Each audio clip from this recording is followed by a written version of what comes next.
that matter which is being inquired into. In this case, like I'm saying, the issue of abductions and the extrajudicial killings.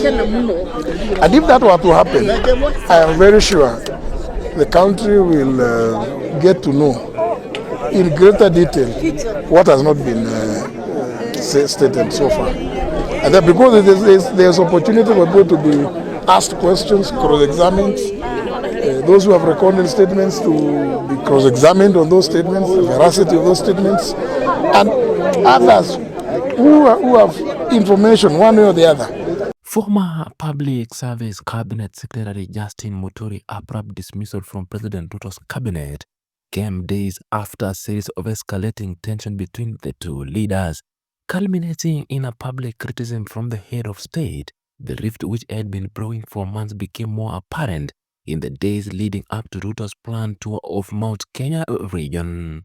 The breaking point in their strained relationship was Ruto's open rebuke of Muturi's during an iftar event at State House on March 25. While addressing Muslim leaders, the president accused Muturi of incompetence during his stature as Attorney General, specifically citing delays in implementing the Muslim Endowment Fund. Ruto stated that the delays had stalled crucial programs benefiting the Muslim community, but he assured his audience that the fund activation would now proceed smoothly under the leadership of the newly appointed Attorney General Dorcas Oduor. Mumesema mambo ya wakf, and I agree with you. It is it's taken too long. There is absolutely no reason, and I had a problem with the AG who was there. He was fairly incompetent, but I now have a very competent lady.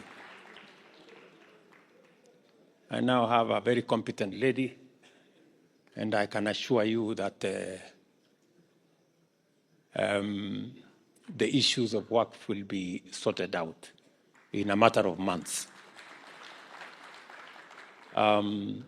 In response, Muturi took to social media to defend himself, arguing that the Work Act of 8 of 2022 did not include provision of Muslim Endowment Fund. He maintained that the commission was responsible for managing religious and charitable movements, disputing Ruto's claim that his stature as AG had hindered progress. The growing rift between Ruto and Muturi have been apparent for months, with political insiders predicting that the former Speaker of the National Assembly would be hacked in an anticipated cabinet reshuffle. That speculation came to a reality on March 26th, when Ruto made a sweeping change to his administration, officially removing Muturi from his position as the Public Service CS. Muturi's trouble with administration date back to his removal as Attorney General in June 2024, following the late Gen Z-led protest that forced Ruto to overhaul his cabinet. While his reassignment to the Public Service docket, initially apparent to be a strategic political move, it quietly became evident that his relationship with President Ruto was beyond repair. Muturi's public fallout with President Ruto administration deepened after he accused the state of orchestrating abduction and extrajudicial killings of young people who were vocal critics of the government.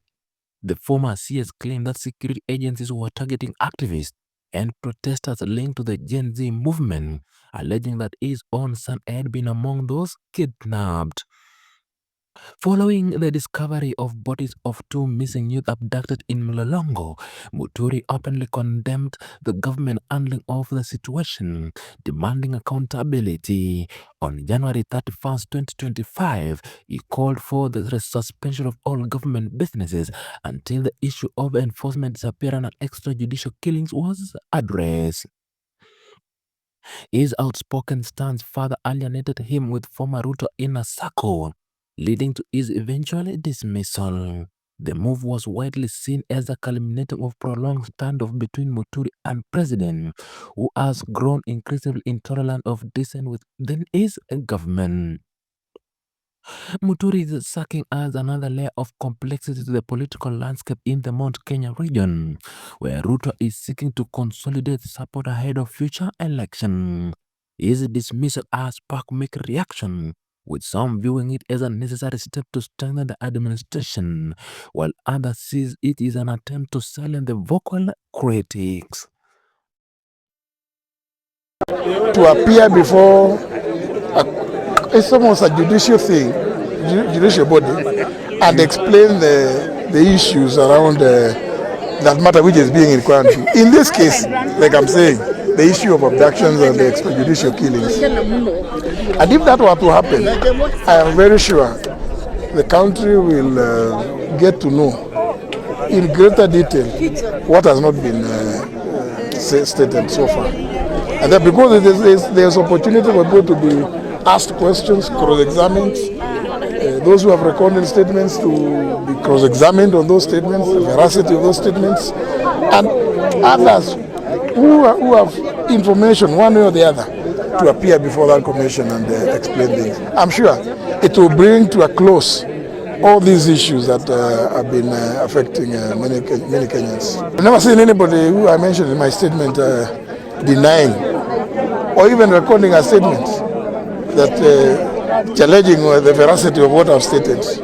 And that's why I think a commission of inquiry would be the best thing, because then we'll be able to test who is telling the truth and who is not. Yeah, involved in those things usually. And unfortunately for me, and I'm not beginning, I don't just follow the president. Even when Uhuru was president, it was never my practice or habit to follow him wherever he went, because as a president, he has a schedule of work. I also have a schedule of work when I was a speaker and even now. So unless it's something that touches the ministry that I'm in, I have no business trooping around to follow the president. No. I think on that one, I've always said I don't want to make any comment. I want Kenyans to make what they may, make their own inferences. Is it good for the country? It's said to bring unity. If that is so, Kenyans are at liberty to make judgments. I think it's not me. It's not for me to make a judgment on that. Let Kenyans decide what. Let Kenyans speak. We have already started saying what they have been saying. I read some people are expressing opinions, varying from one position to another, which is okay. It's very healthy. People are at liberty to make to hold whatever views they may. Culture is given a very important space early in the Constitution, in Article 11, and it is clearly stated that culture is the foundation of it helps in bringing people together.